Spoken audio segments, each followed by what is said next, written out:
Ապրիլի 21-ին առաջին անգամ աշխարհում նշվեց կանայք արդյունաբերության մեջ միջազգային օրը։ ՄԱԿ-ի արդյունաբերական զարգացման կազմակերպությունը Երևանում կազմակերպել էր քննարկում կառավարության ներկայացուցիչների, քաղաքացիական հասարակության, միջազգային ու ազգային գործընկերների հետ։ Հայաստանում գենդերազգայուն եւ երիտասարդներին ներառող արդյունաբերական զարգացման խթանում խորագրով քննարկմանը խոսեցին ոչ միայն ձեռքբերումների մասին, այլև խնդիրների ու խոչընդոտների, որոնք սահմանափակում են կանանց տնտեսական ներուժի լիարժեք իրացումը։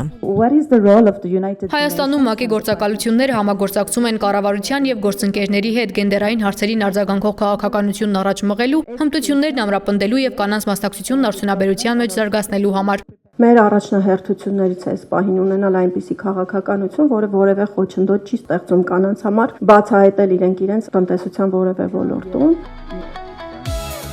Հայաստանում STEM ոլորտներում կանանց ներգրավվածությունը գերազանցում է միջազգային միջին ցուցանիշները, կազմելով 50%-ից ավելի։ Սակայն գիտական կազմակերպություններում ղեկավար պաշտոններում նրանց մասնակցությունը ցածր է՝ մոտ 30%։ Այսինքն բոլոր մակարդակներում գիտության մեջ կանայք բավական բարձր ցուցանիշներ ունեն, բայց խոսքը որ հասնում է կառավարման ոլորտին, չգիտես ինչու կանայք ավելի ցածր ներգրավվածություն ունեն։ ԿԳՄՍ փոխնախարար Արաքսիա Սվաջյանը նշում է, կրթական բարեփոխումներն ուղղված են գենդերային կարծրատիպերի վերացմանը, որոնք արմատավորվում են դեռ նախադպրոցական տարիքից, երբ մասնագիտությունները դասակարգվում են ըստ սեռային պատկանելիության։ Շինհրապարակում կին տեսնելը շատերի համար դեռևս անսովոր է, սակայն Անահիտ Համբարձումյանը սեփական օրինակով կոտրում է կարծրատիպը։ Պնդում է՝ միֆ է տարածված տեսակետը, թե շինարարության ոլորտում կինը տեղ չունի։ Շինարարությունը ամենագեղեցիկ, ամենահետաքրքիր ոլորտն է։ Ոչ ոք չի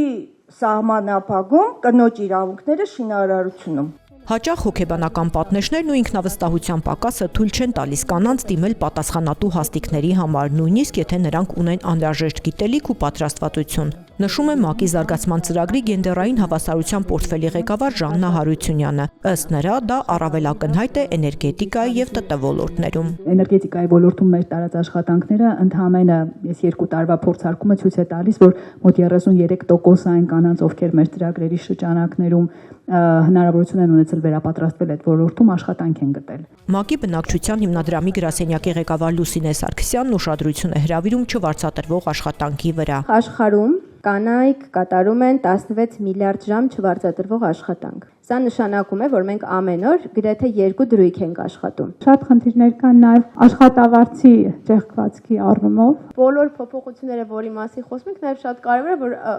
քիչ ստրեսով հետ գա բիզնես ու նաև բիզնեսին աջակցություն լինի, թե դա ոնց է պետք ներդնել, հա։ Բոլոր վերլուծությունները, հետազոտությունները ցույց են տալիս, որ տնտեսական կայուն աճը, հավասարակշռված եւ կայուն աճը հնարավոր չէ առանց այս խնդիրների իրացման։ Քննարկման մասնակիցները միակարծիք են, կանանց տնտեսական ներգրավվածությունը ոչ թե ընտրություն է, այլ անհրաժեշտություն, որի համար պետք է համագործակցեն պետությունը, գործատուն եւ հասարակությունը։